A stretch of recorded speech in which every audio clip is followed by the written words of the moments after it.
This is the National Apprenticeship Awards, and you've got a collection of some of the stars of the future in the room here. And there are so many people who benefit from these schemes, businesses right across the UK who use the apprenticeship scheme to find the next generation of superstars, really. So it's lovely to be in a room with people who have all got some very bright futures ahead of them.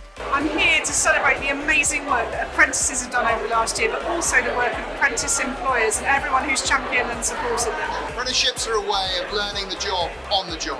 To get that hands-on experience that's so invaluable in building a career. For small businesses, apprenticeships are such an important source of talent. Small businesses have had a really tough time over the last couple of years, and so to be able to use apprenticeships to develop the skills they need, really, really important. This is ushering in the era of the skills economy. We do the largest vaccination program in history. This is what this nation is great at. When we spot an opportunity, we drive all the way through it. I, as an apprentice, learn so much through my employer. I get, my education, but also on-the-ground skills. But at the same time, I bring so much to them. We just come in ready to learn, ready to work, and with so much enthusiasm. I think these awards are important to everybody else who wins, because it's recognising the work that people have put in at all levels as well, in all different categories. And not only that, it's also recognising the employers, which is really important as well. We need more companies to take on apprentices, and I think being able to recognise employers in this way as well is definitely really important. It feels absolutely fantastic to win. The last time we won this award was back in 2017, so to win it again is absolutely fantastic. Being recognised for such great schemes that we run, it's a testament to all the apprentices that we've got on scheme currently. We're absolutely thrilled. It's all about delivering great qualifications and great career opportunity for local residents and also for our staff. It's been so exciting just to also see the support that I've received in my organisation, but also within the apprentice community. I'm so excited to be here. It's just such an amazing opportunity to celebrate success of young people, and so inspiring to hear the experiences they've had and what an amazing impact they're making in their different walks of life. An apprentice is such a worthwhile tool and asset to the company. They can be moulded to how the company works. They can be a real team player in all aspects of it, so 100% I'd recommend it to everybody. As apprentices, we want to be there. We're so enthusiastic about your business, about what you're doing. There's no way that you could regret it.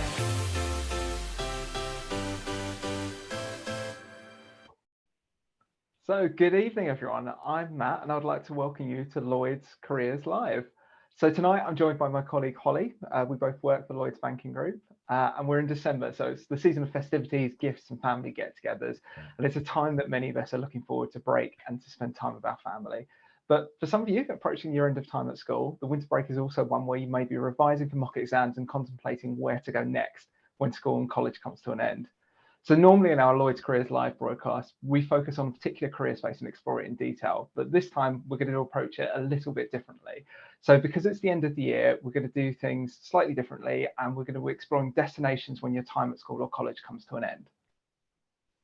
When you are in your early teens, it can sometimes seem as if school will never come to an end, but suddenly you're in the middle of your A levels, T levels, or your BTECs, and all of a sudden we're just faced with what should we do when the school comes to an end. So for some, the pathway will be off to university, and you may have already you might like to study. For some, the pathway might be towards an apprenticeship, and for many of you, you might be sitting in the middle, not quite decided, or keeping your options open. So we know that this is a big decision to make, and it's hard to imagine everything that lies ahead, but tonight we're hoping that we can help you with that big decision. So every year, many hundreds of young people join us at Lloyds Banking Group, undertaking many hundreds of different roles. You'll meet a few of our colleagues and hear firsthand how they approach this big decision and how it's worked out for them and how they reflect on their choices. Tonight, you'll meet Aaron, who went to uni and joined Lloyds Banking Group as a graduate on a graduate development scheme. You'll also meet Luke, who went to uni, then joined Lloyds Banking Group and has further developed his career through apprenticeship. And finally, you'll meet Tasmia, who has built her career through apprenticeships all the way through to degree level. These insights will demonstrate there are several ways to develop your career. So several years ago, when school come to an end, most school leavers had a choice of entering the world of work or going off to university. But over the past decade, apprenticeships have grown in number and ranged to the point where you can complete an apprenticeship and gain a relevant professional qualification and even a degree. So we are delighted to be joined by Amy from Manchester Met University to help us understand how university life is changing to recognise a more vocational way of learning. So Lloyd's Careers Live wasn't just created for students, but also for parents and carers. So an additional warm welcome goes out to all of the parents and carers who are joining us this evening. The moment when your son or daughter leaves home is an important stage of life that affects the whole family. So we'll also be talking to Kerry to get a mum's perspective and some of the practical considerations of when school comes to an end. So Matt, it has been a little while since you left school, but what was your personal journey? So I've actually done university and an apprenticeship, so I've kind of got one foot in both camps. So I graduated way back in 2013 from university. I went on to study ancient history at uni, so something completely unrelated to banking and working in finance, and then spent 5 years before the pandemic working in travel. So a completely different career, but decided I wanted to try new skills. I'd started using data in my old role and thought it's something I really wanted to develop. Saw the apprenticeship when I was furloughed during the pandemic and decided actually it's something I really want to try, and something that really attracted me to it is the fact that I could work and get professional qualification at the same time. But I've absolutely loved my experience so far.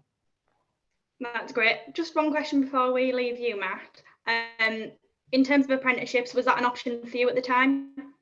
It wasn't really spoken about. I think schools appear to have got a lot better about it, although we'll go through a few of the different options today, but it wasn't really discussed while I was at school. It was mainly focused at universities. I think I definitely would have considered doing an apprenticeship straight away if I'd known a little bit more about it. But yeah, I've left school a long time ago now, so I'm sure that the options has definitely improved. Fab, thank you, Matt. So Holly, we've met each other through the world of apprenticeships, and you've developed your career through apprenticeships. So why don't you tell us a little bit about your journey? So a bit different to yours, didn't go to university. So I started within the group at 18, so straight from college. I did have the option of university, got accepted, done my UCAS application, however thought that the apprenticeship route was something that I wanted to look at. It was probably deciding, do I want to be in the world of work? Do I want to be in that learning environment still? And for me, I thought the apprenticeship was the best route for me. And I did have that support from my family. So whatever I chose, there'd be my support network through that. Obviously, there's pros and cons to both, I suppose. So I suppose the benefit is that you work in, you're also getting paid and you get professional qualifications. But also you probably do think that university experience that a lot of people talk about, sometimes thinking, what have I missed out on? But apart from that, I'd say I definitely feel like I've made the right choice to start within the group. Brilliant. Well, so Matt, go on, Matt. Yeah, I was going to say, how did your family find it? Were your family quite supportive when they said about you deciding to do an apprenticeship? Because I know that you kind of made the decision to go, instead of after looking at university, to kind of make it almost like not late decision, but to pivot into apprenticeships. Yeah, so I remember being accepted and I went to Coventry University, I believe, a couple of times to visit, and I was set on it, and it was the month before I was supposed to go and move. I was like, yeah, family, I'm not leaving anymore.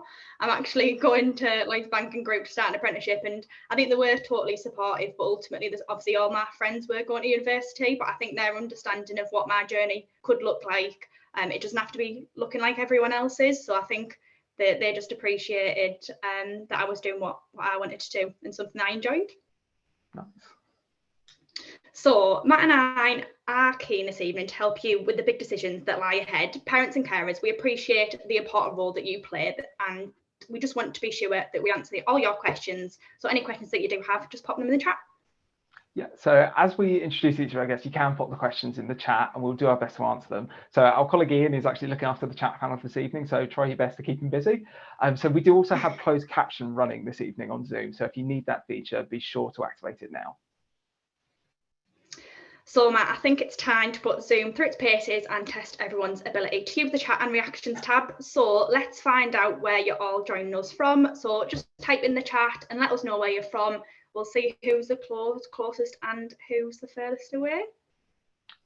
We've already got East London on there, which is not that far away from where I grew up. So nice to see. Lincoln. A lot in East London. York. Oh, Welling and Kent again. Quite a range. We've got a lot of people on the chat tonight. Thank you all for joining. South Gloucestershire. Yeah. Amazing. all over the UK.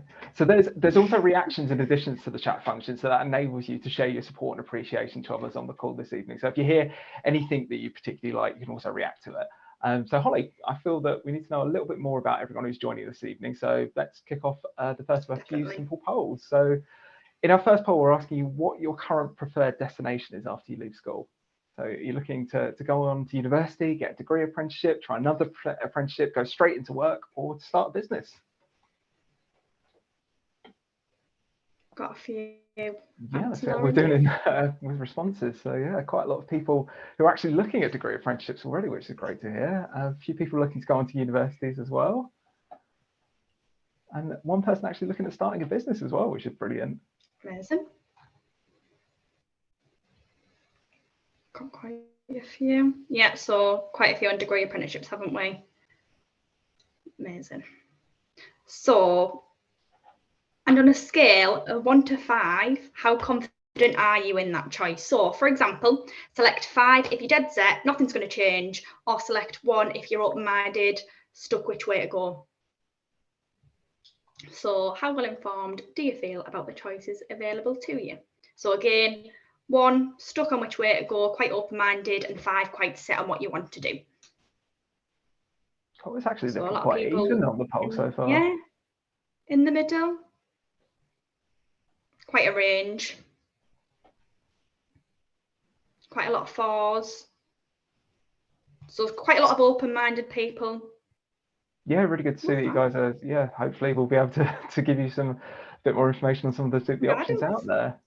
So yeah, well, I guess as well, let us know in the chat if there's any particular unis that you're thinking of applying to, what you're looking at studying, or what particular apprenticeship that you're looking at if you are thinking about doing one. And also, are you guys looking at staying close to home, or are you maybe looking to venture off to explore a new city and to try somewhere new in the UK or even around the world?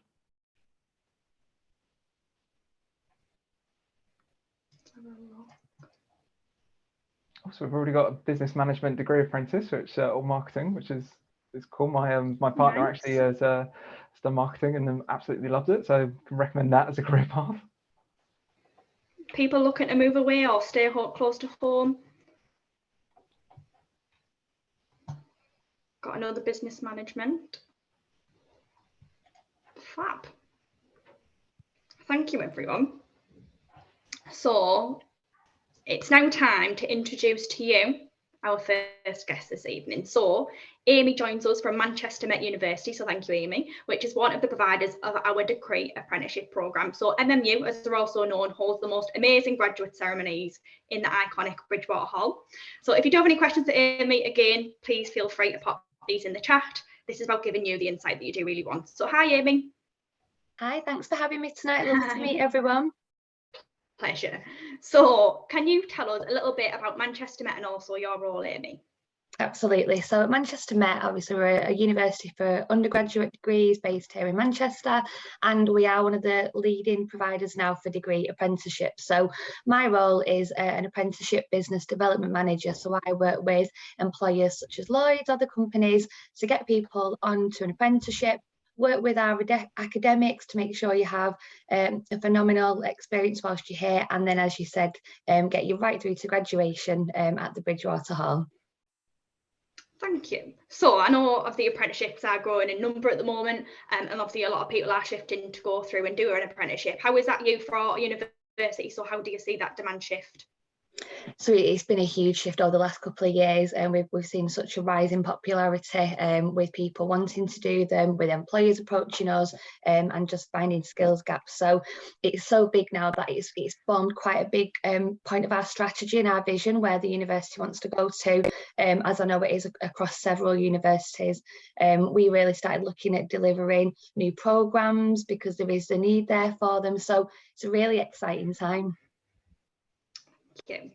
So in terms of working towards a great degree, there's obviously tuition fees. What do you see the difference in terms of people obviously going through and doing university, and then people then not paying for their own tuition and then going through an actual apprenticeship themselves? Yeah, of course. If someone's going for a normal undergraduate degree, you've got the tuition fees, you're potential to move away from home. really good perks as well. You get the student life, you've got tours, you've got freshers, you'll be learning some fantastic academic knowledge. You do get some skills, but probably not as many unless perhaps got a part-time job. The first year typically eases you in. It's a little more gently, and then the second and third year can be quite intense. The way the assessments run, you get dissertations, you normally get quite big dissertations, but that's obviously a fantastic opportunity. The only downside is the tuition fees, and I think probably one of the biggest changes has been the cost of living crisis. People don't want to be in debt. So I think the degree apprenticeship, first of all, it's a free degree. Your employer will pay for you to come out with that, so you won't be in any debt at the end of it. You'll be working full time, so you'll have the opportunity to really build on life skills, which you might not do until you get into full-time employment once you've completed a degree as a graduate. There is an opportunity to build a network, not as much probably as being a full-time student. You'll have, people on the course, might get involved with sports teams, whereas if you're a degree apprentice, you would be a bit more expected to work with your employers and make that a little bit more of a jump. But the fantastic thing is with that, you don't have big dissertations. A lot of the work you do might be things like reports, presentations, so things that you're typically a little bit more used to at school, college, depending on which pathway you do come into. And the end goal for a lot of our degree apprenticeship programs are you will complete a project. So it's really giving that real world and life experience as well.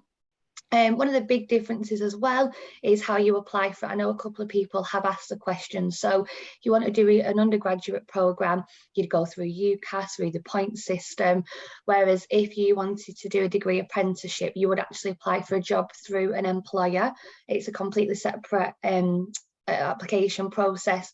It's still the same in terms of entry requirements, so you would typically need to go to college, get your either A levels or a BTEC or T levels, which we've only just started accepting, which is really exciting here at Manchester. And I know Lloyds are part of the Association of Apprenticeships, so on a bigger scale now, I think apprenticeships are definitely being recognised more within the government and as I said, within the university. It is great to hear about the support that Apprenticeships has, because sometimes I think people may look at apprenticeships and think, what support would I have? Am I going to have some sort of university experience? So it's great to hear from you that there's a support network there.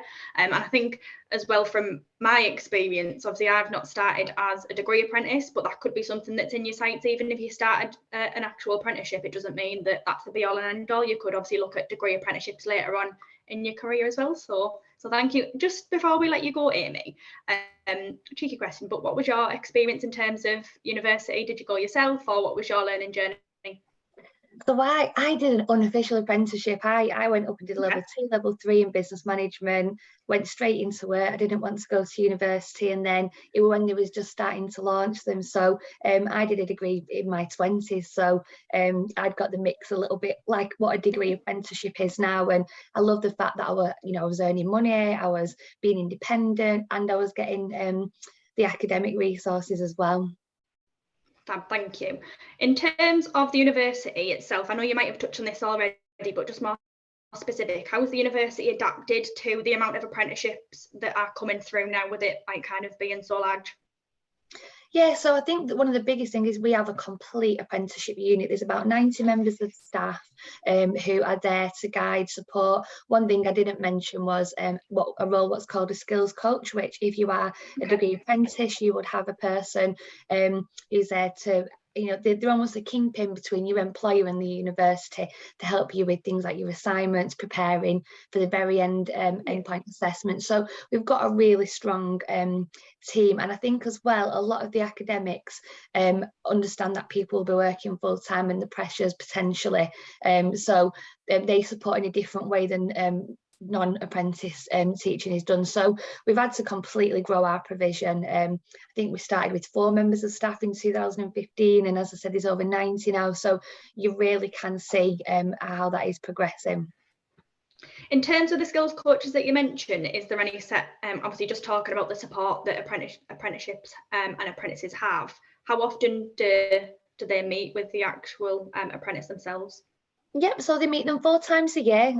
Normally one's in person, the rest at the moment are virtually, but they're there kind of as and when you need, as are the tutors, and the skills coaches from day one will be there to meet you at the induction, and they'll be there right at the very end to help you get through the graduation. And hopefully, I know Tasmia, being cheeky because she's from Manchester Met, might even talk a little bit about them later if you need any more information. Bam. Thank you, Amy. I'll pass over to Matt now, so I'll hand over. Brilliant. Well, thank you, Amy. That was really interesting to hear. It's great to hear a bit of an inside of you as well. So moving on, as a parent, you always want the best for your children, but there's more choice than ever in terms of what to study after GCSEs and various choices when school comes to an end. So all that choice and some substantial costs of higher education means that making wise choices now are more important than ever. So here to help us with the parents' perspective is Kerry and Amelia, who's actually completing an apprenticeship and having started at uni. So if we can welcome Kerry and Amelia. But now, full disclosure to our audience, Kerry, you actually work for Lloyds Banking Group in HR. So why don't we start by telling the audience about what your job entails? Yeah, for sure. So yeah, I lead the HR team for Scottish Widows in the Lloyds Banking Group. So effectively, I look after everything from recruitment, training, reward, colleague proposition, culture, leadership, all of that sort of jazz for about 6,500 people. So you're quite a team under you to manage. Cool. And Amelia, but tell us a little bit how you considered your options after when school was coming to an end. What was going through your head? Oh, on mute. Right. Is that working now? Yeah. Oh, just yes. Oh, that's good then. Yeah, so when school came to an end and when I was in college, I was kind of confused as to what to go into because I wasn't sure what the best route was. And I thought that university would be the right route. So I did try to go into university originally, but what I found is that it lacks a lot of the structure and you're required to do a lot yourself and you're kind of required to provide a lot of that kind of planning. Whereas I feel like with apprenticeships, it's much better kind of laid out and it's much better structured. So I feel like for me, it was a lot, and I know my mother disagrees, but like from my perspective, I found that way of doing it, having them kind of setting out for me, having my calendar kind of given to me, I think actually works a lot better for me because it meant that then I'm not having to kind of worry about things and like planning it such. They're kind of giving me a set plan and I'm kind of following it along, and it's a lot easier then for me to kind of manage my stuff. And if I've got, say, like I get extra support at university and things, and that fits around my LBG life really well. So LBG kind of support, even though it's not my university day, I can easily, take that time off my LBG calendar, pop across, do a support session at university, come back. It's not an issue or anything. They kind of work around your lifestyle. So I think that's really useful. Brilliant. Yeah, your journey's taking you like in both university and into apprenticeship. So how is it having the apprenticeship and university life running side by side? Yeah, I think going side by side is interesting because you think it'd be more, so it'd then be harder. But actually, I feel like it actually works better because you've got the support then of both your employer and the university. So they kind of work together really nicely, and it kind of follows along quite well. So I think it adds that kind of structure that's missing from like university life because it then allows you to really kind of manage yourself better, and it then allows you to actually work and apply the knowledge that you're learning. So I think that's really kind of useful to kind of have them both linking up together really nicely. Whereas with university, it's kind of like they give you the work and you're kind of on your own to figure out. You have to plan out how you want to do it. You have to manage all your life yourself. Whereas I feel like with the LBG apprentices, there's a lot more structure because you've got that kind of job alongside it and the support at LBG and the support at university. So it's really kind of nice having that network around you. Brilliant. And Kerry, from a parent's perspective, what was going through your mind when Amelia said, I just don't want to just go to university, I want to work and I want to try an apprenticeship? Well, I have to say, initially I was gutted because, of course, university was the route that I took, and you naturally want to try and emulate some of your career path with your children. And it was what I was aware of. And at the time when I went to university, as you can imagine, apprenticeships weren't even born at that stage. So for me, it was a worry because it was stepping out of something that I was familiar with. And apprenticeships, I think I had to really research to really understand how much they've transformed since the old days of apprenticeships, and actually what the opportunity. I think the moment that sort of got me was Amelia talking to me about the fact that she was struggling to keep up or understanding how well she was getting on at university because there wasn't a constant stream of feedback. And what was interesting about the apprenticeship now has been how much more support she's getting in terms of how she's doing. So in terms of, when you're a teenager, you don't always know exactly whether or not you're doing the right things. You're in a first kind of big career and you're learning at the same time, having the support network around you. So that's the moment that I sort of got round to it, but it was a bit of a learning curve for me, I have to say. Brilliant. Amelia, so universities, we know that universities do a lot to help people move away from home, get sorted with somewhere to live, make new friends, and apprenticeships don't always have that support infrastructure around them. So what was the experience like for you for settling into a new place in a new city, because you moved away to do your apprenticeship? Yeah, I did, and that was difficult actually, because it was like, managing everything for the first time. So with university, you pay a lump sum, I think for every month or every few months when you get your student loan in, and then that covers all your utilities, your accommodation, but not like living costs like food or anything. So it's just like, but your home and like utility bills are covered by that. And then the only real difference when I moved away and did it on my own is that I'm now paying rent, and I'm paying some like bills and things.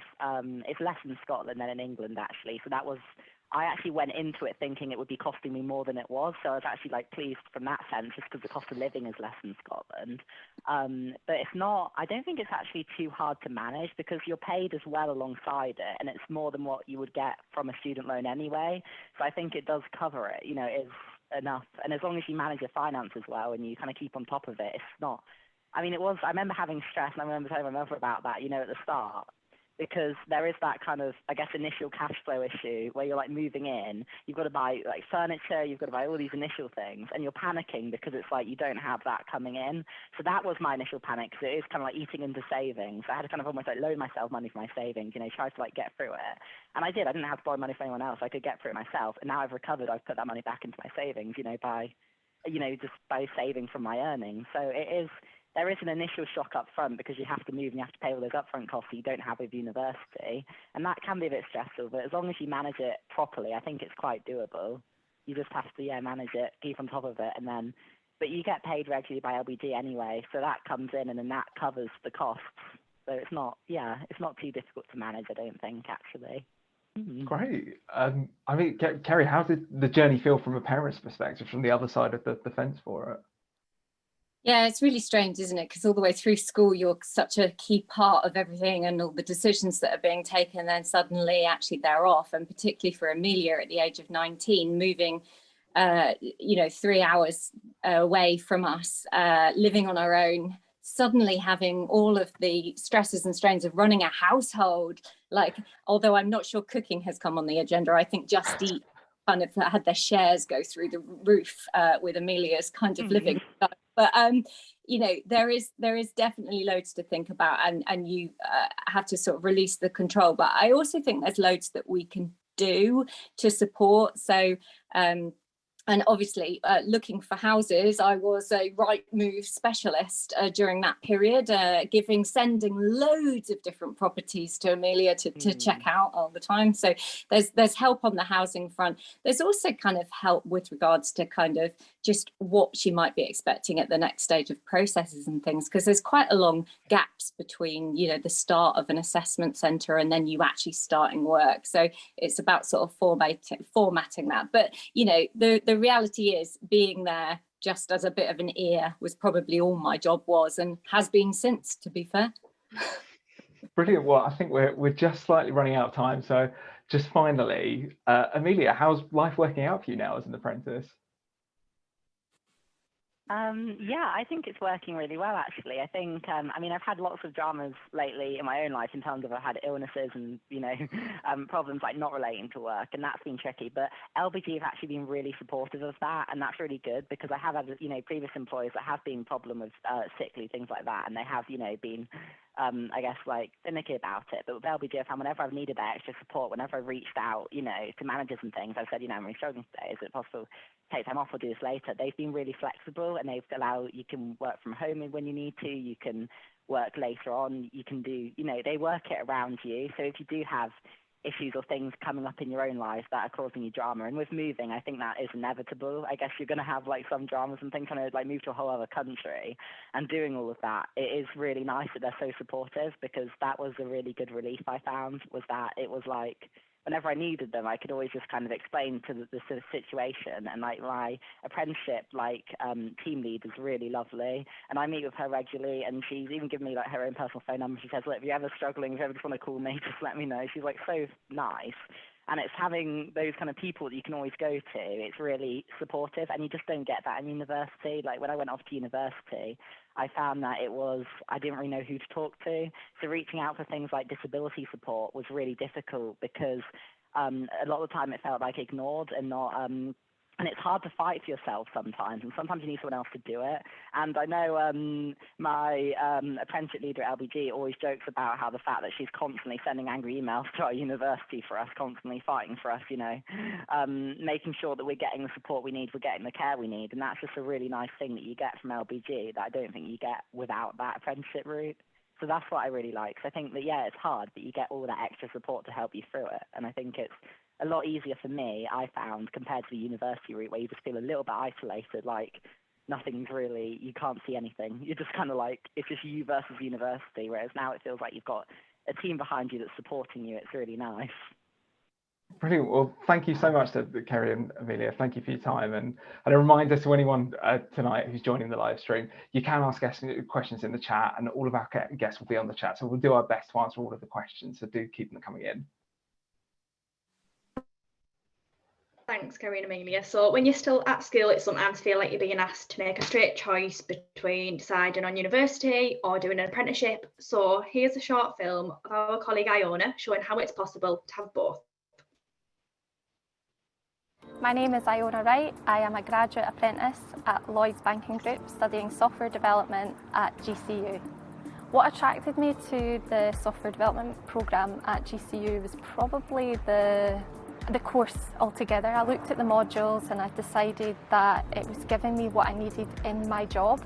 It wasn't just about the coding, it was actually taking an application from the start all the way through. So you're looking at how do you start an application in a business, how do you design it, how do you take the architecture, how do you communicate that with everybody.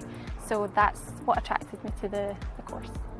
A project that I've worked on in Lloyds Banking Group involved us using Kubernetes, and in GCU we actually completed a DevOps module that had Kubernetes involved in that. When I told Lloyds about what I was completing at GCU, they actually put me into a team that I was able to use Kubernetes, and what I learned in GCU I was able to actually put in practice in Lloyds. The advantages of graduate apprentice program are, number one, the partnership between the GCU and Lloyds Banking Group is working so brilliantly well that we've produced young talented engineers like Iona and a few others who are working in various departments within our value stream. The other thing that I see is that because these engineers are still learning, they're able to apply what they learn almost immediately at the workplace. They also come in with such a fresh, open mindset that enables leaders like us to channel them into various job families within engineering, and they're not coming with a set path. So this enables us to grow more wider than in one, for one job family. So overall, I just see advantages and positivity with this program. I think we can encourage more women into the tech industry by removing the stigma of tech. I genuinely believe that there's a lot of people that think tech is kind of out of this world. You know, like they can't get into it, it's too complicated, it's too, oh, I can't do that. And it's actually not. Tech is, you like to solve problems. and you like to do something different in your day-to-day job, if you have that and you're stimulating the brain, that's what coding is, that's what tech is. So we need to remove that stigma.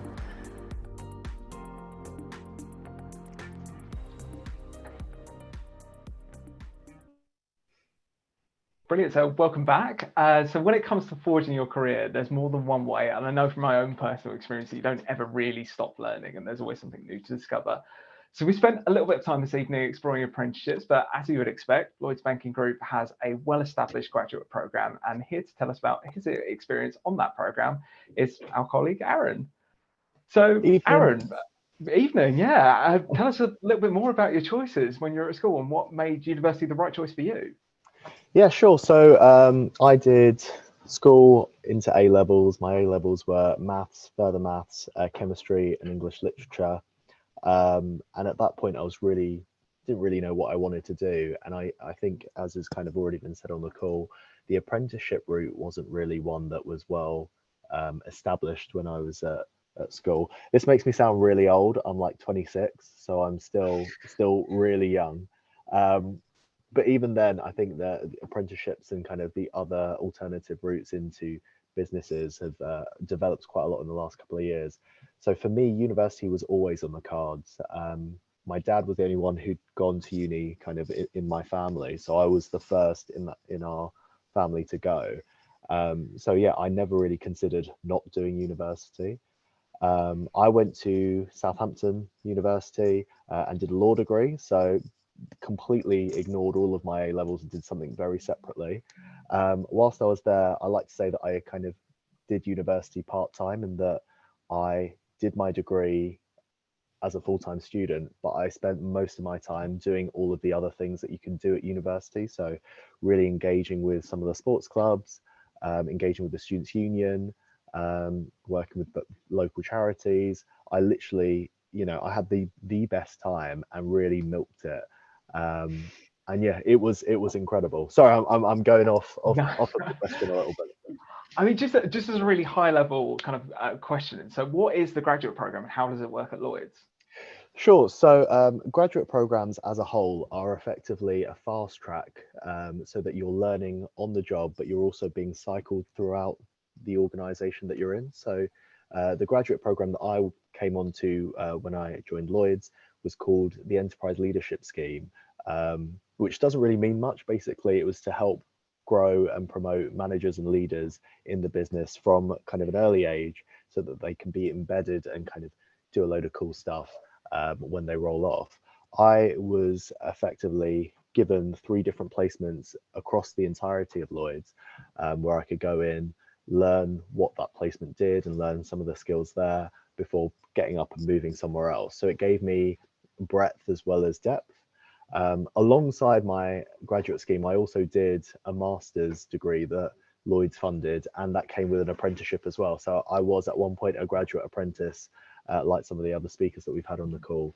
So yeah, the routes that have been spoken about before, don't feel like you can't go to university and then also do an apprenticeship afterwards. We've got a lot of people who are on apprenticeships at Lloyds who are what you might call mature students, in that they're not just school leavers. They're able to take advantage of those different routes afterwards. Brilliant. Well, I'm aware that we don't have loads of time at the moment, so but just for my own personal interest, now that you finished the program, do you mind explaining to everyone what your job is and what you're doing now and how you chose it? Sure. So my job at the moment is in fintech investment. So the way I describe it is like Dragon's Den. We have loads of businesses pitch to us, and effectively we look at them, see which ones we like and which ones are going to strategically help the group as a whole, and then we will invest money in them in return for some of their business. So it's not one of the dragons sat with a briefcase full of money. Normally it's me, but yeah, really interesting. I get to see a kind of a lot of different propositions, a lot of different businesses that are really cool and quite cutting edge, so changing the way that we're thinking about banking, but also a little bit further than that in sustainability or in social inclusion. So really exciting stuff. The way that I got into it was very random. It was through a lot of conversations and networks and things like that. So throughout my placements, they didn't really match to what I'm doing now, but I built up a strong enough network that when I saw this role come up, I was able to be put in touch with the director, Kirsty, who was setting up the team, have a chat with her, and have enough sponsorship behind me from other people that I've worked with to say, do you know what, Aaron's pretty good. Why don't you look to hire him, and then go through that whole process. So yeah, I can't understate the importance of having that network and making sure that when you're talking to people, you are putting your best foot forward and you're building a good picture of yourself in their minds, because it really helps you later on. That's brilliant. I mean, that's so good advice for anyone listening, not just anyone who's looking to go into apprenticeships, people who are in their career at the moment. And I suppose you've already answered it, but finally, do you have any advice that you would give to young people that are standing on the crossroads, perhaps on this call tonight, and deciding what to do next? Yeah, I think I would say there's no wrong choice, to be honest with you. Whatever you do, you're going to make the best of it, because that's your life. Just make sure that you weigh up all of the options and think about what's going to be best for you. I know there's a lot of people who want to rush into kind of being an adult and working and earning money, and that's great. If that is what you want, that you should definitely explore that. For me, it wasn't. I'm still very much a child in my heart. But going to university allowed me to learn those skills and build friendships and relationships that still last today in a way that I don't think I would have got had I gone straight into the world of work. But again, that was me. I think I needed to have those couple of years at university. So for you, see what works for you. It's great that you're attending forums like this. Try and get as much research as you can. Put in time with try and talk to as many people, whether they're kind of family members, people at school, people in other networks that you can, to understand what they've done. But again, take what everyone's saying with a handful of salt, because when it comes down to making a decision for your own life, you're the only person who knows what you want to do and how it's going to affect you. That's brilliant. That's really great advice. So thank you, Aaron. So cheers. I guess, no, pleasure. So we have millions of customers across Lloyds Banking Group, and whether you consider growing your career after university or through an apprenticeship, you're guaranteed to have a career with positive impact. So let's take a quick look now at some of the things our current grads and apprentices are doing to help Britain prosper. Ready? Steady. Go. Here at Lloyds Banking Group, there's no such thing as just an apprentice. I'm in a position to say whether our products are fair, ethical and designed to help Britain prosper. That moment when you realise you're in a team managing over £150 billion in funds. It isn't all finance all the time. I led a partnership with Macmillan to help our customers access better cancer care. Everyone knows you can trust Lloyds. I've seen our bold sustainability commitments, and every day I see us following through. 1 minute I'm leaving uni with my sports science degree. The next I'm in a room thinking of ideas to help millions of families during the pandemic. I work in financial crime, international sanctions. As you can imagine, it's a pretty interesting place to be right now. 1 minute you're reading about the cost of living crisis, and the next you're writing a briefing paper on it. Off the back of my dissertation on DevOps pipelines, I went into an engineering role, and now I'm rolling it out company-wide. We all got million subscription nowadays, so my team built a tool that helps 18 million customers manage them in our app. When it's not developing with React or Redux, it's gaming with the other grads, or the odd night out. I couldn't be prouder of my outreach work through Lloyds, helping school-age girls and non-binary people get into coding. My next step, go for an associate director role, either in my team or something new and exciting. How's that for a rotation?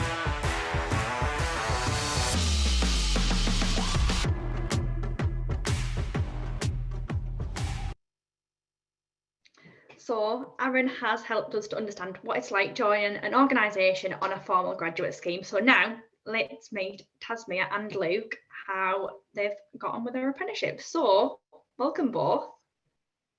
Hi, evening. Evening. Yeah. So with you, Luke. So we have started talking tonight about the decision between uni and apprenticeship, going out and working, getting a job, building your career, and you've done all three. So can you tell us a little bit about how you've got on with that? Yeah, very colourful career path, but that's, yeah, I can go through it as short as I possibly can. We might need more time, but I'll do my best here.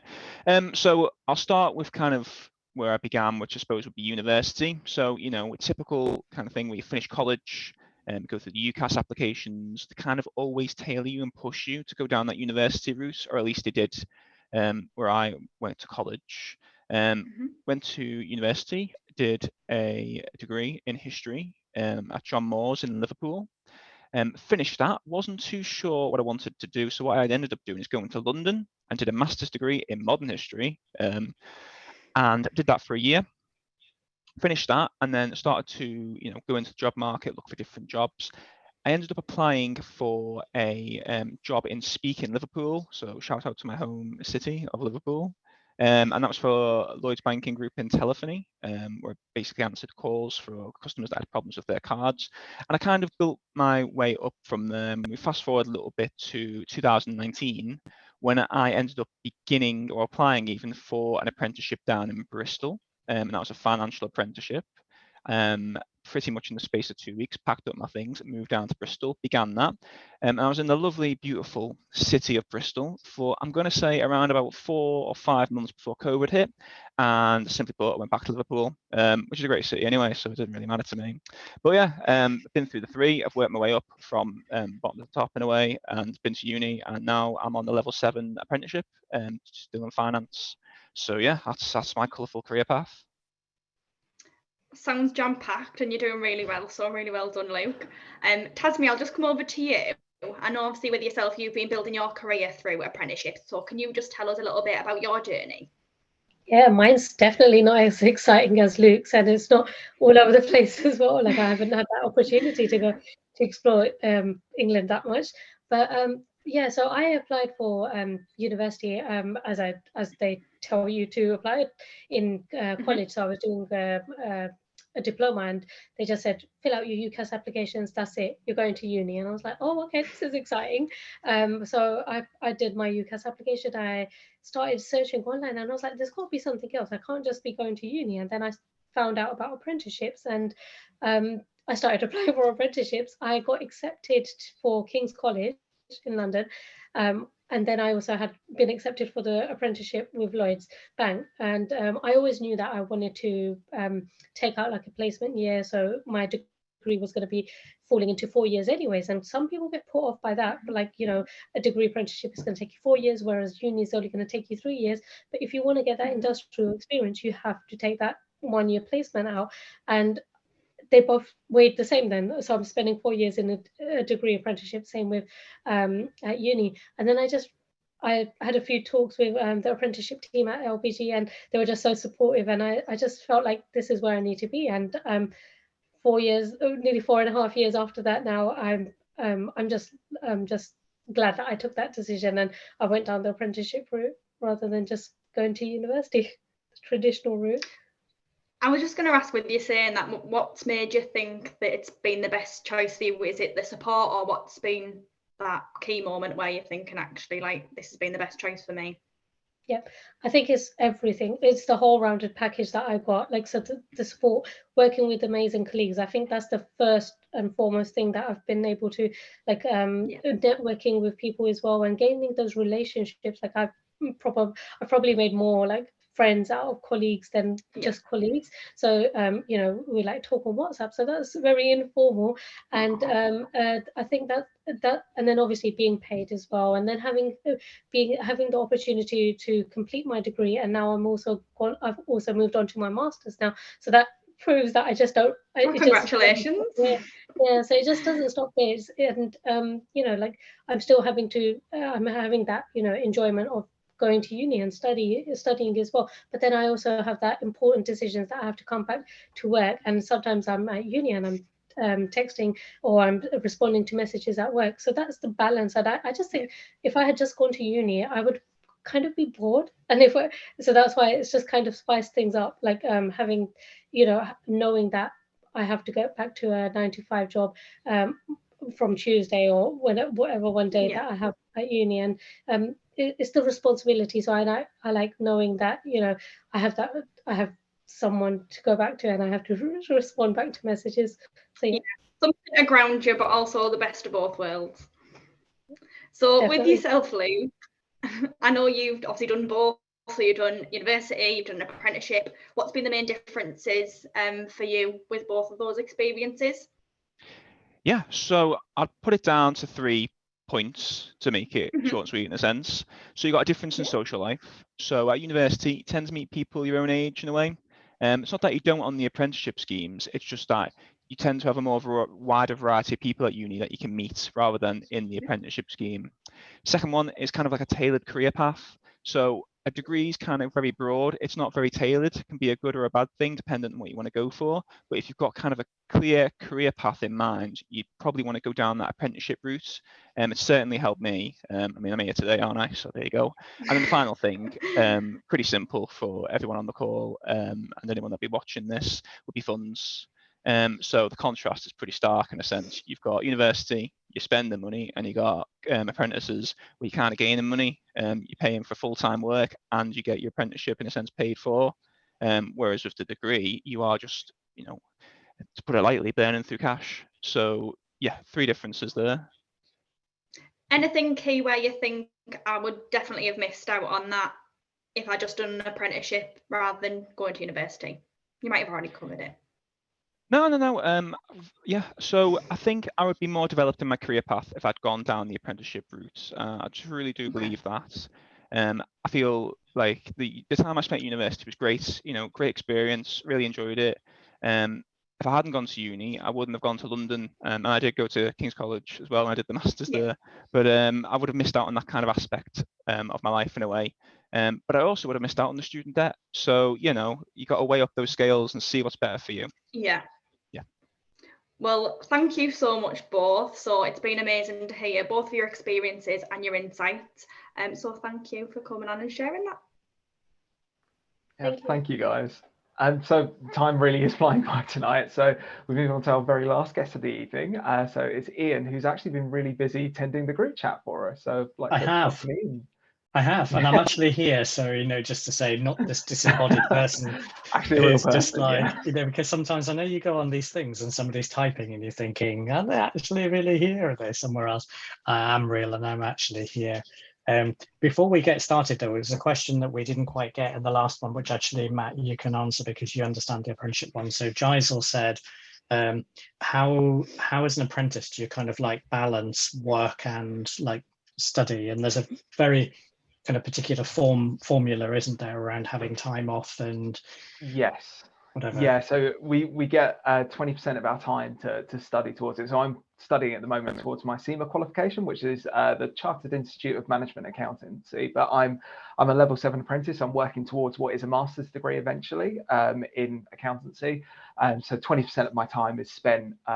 So not exactly 1 day a week, but that time is spent either studying or doing things towards the kind of holistic side of an apprenticeship. So that might be developing the skills that we have to develop during it, or literally sitting there with my textbooks and doing online exam studying for the next exam, because there's quite a lot during the process. But yeah, it's very well structured, and it is. Lloyds are really supportive about managing it as well, because it's in their benefit for you to pass the exams as well. Yeah, fair enough. I'm mindful you're the interviewer and I started asking you questions. Well, I'll turn the tables on you then. So Ian, tell us a little bit about your role at Lloyds Banking Group and why the universities versus apprenticeship debate is so important. Yeah, so I do a one-of-a-kind role in Lloyds, so there's only one of me. So I basically, on behalf of Lloyds, I work with schools and educators, and then my mission is all about helping young people, all the way back to the youngest students that we work with are 8 years old, all the way through to 19. And it's about helping young people to be fully prepared for that transition and that all-important journey into the world of work, because that's what we want you to do, right? You know, a lot of you will be Lloyds Banking Group customers, and we want you to have a great life for yourself and be able to achieve all the things that you do.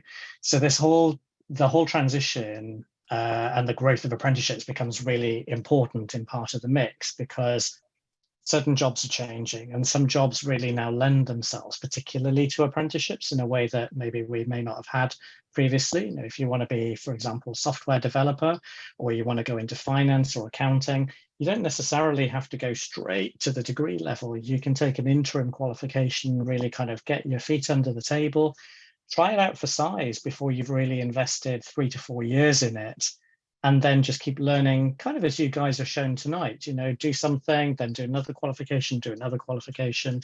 So all that landscape's changing. But for our teachers, it's almost changed a little bit faster than they can keep up with. So my job is helping them so that they can help students with their own personal journeys. Brilliant. And as you mentioned, actually, that you do quite a lot of work with schools and careers advisors. So are there any kind of really common misconceptions that you notice about universities or apprenticeships? Yeah, I think the first one is really my personal bugbear is when I hear people saying, so we need universities for the academic people, and then we need apprenticeships for people who are not academic. But actually, an apprenticeship, look, I went to university, right? I did what would be called I had an industrial placement like in my 3rd year. So I did work as well, but in a block, big block. And that was quite a deliberate choice. But I swanned around in my 1st year at university, not really quite knowing what I was doing. I think we didn't have to submit our first essays until December, and we'd already been there in September. Whereas in an apprenticeship, you are working and you are learning, and your assignments and your coach will be expecting things from you quite quickly. So it's a different learning experience. It is more structured, it is more supported than at university, but I certainly wouldn't describe it as being easier. And certainly, as Amy has said, from an academic perspective, it's the same degree, it's the same master's degree, it's exactly the same accreditation on there. You still have to reach that standard, even though you may be working for 4 days of the week. So I think the main misconception is this notion of somehow one is worthy and one is not, or one is easier and one is not, because it's really not like that at all. It's really not like that at all. Maybe 20 years ago, but certainly not now. Brilliant. Well, thank you so much for your time and for the advice. I think that's really helpful for people that are looking to move on to either university or an apprenticeship after in the next few years. So we are almost sadly out of time for the evening, but I'd like to welcome Holly back. Yeah, so just with us nearly being out of time, we've just got one more quick poll before we go. So compared to when you joined the call tonight, how much more informed do you feel about your choice between university and apprenticeship? So I hope we have give you a bit more of an insight from when you first joined. So 1 being a little bit more informed and 5 being a lot more informed. So all good news, Matt. We've done okay. Yeah, I can't see a 1, thankfully. Someone's going to do it to us now. Yeah. That's amazing. I'm so glad that a lot of you feel a lot more informed from tonight's session. So that's amazing. Brilliant. Well, that is a wrap. So not only for Careers Live, but actually the last of 2022, our Careers Live for 2022. So we started the journey in July. So thank you to all of our colleague presenters, so Mahari, Kat, Shelby, Amanda, Faye, Ian, Daman, Elaine and Amy, who've all hosted so far. And welcome to any of the colleagues who are going to join us to host Careers Live in 2023. So when we're back after Christmas, we actually have our first event, which is all about careers in audit. So it's a profession that many people might not know about, but it's a really essential area of businesses to many big companies. And it's really great for people who are quite inquisitive in their mindset and really like attention to detail. So we've also put some useful links in the chat. So how to access our virtual work experience, learning about any live vacancies, and of course, further reading on graduate and apprenticeship schemes. Some great websites for you to bookmark and explore during the festive period are the ones here. So up first is the Lloyds Banking Group talent website. So this is a treasure trove of information, all roles about Lloyds, apprenticeships, graduate schemes, and also our current vacancies. And the next one is the Association for Apprentices and Amazing Apprenticeship. So both of these websites offer plenty of insights in the world of apprenticeships and how to find them, regardless of the employer or industry that you're considering. So take a look.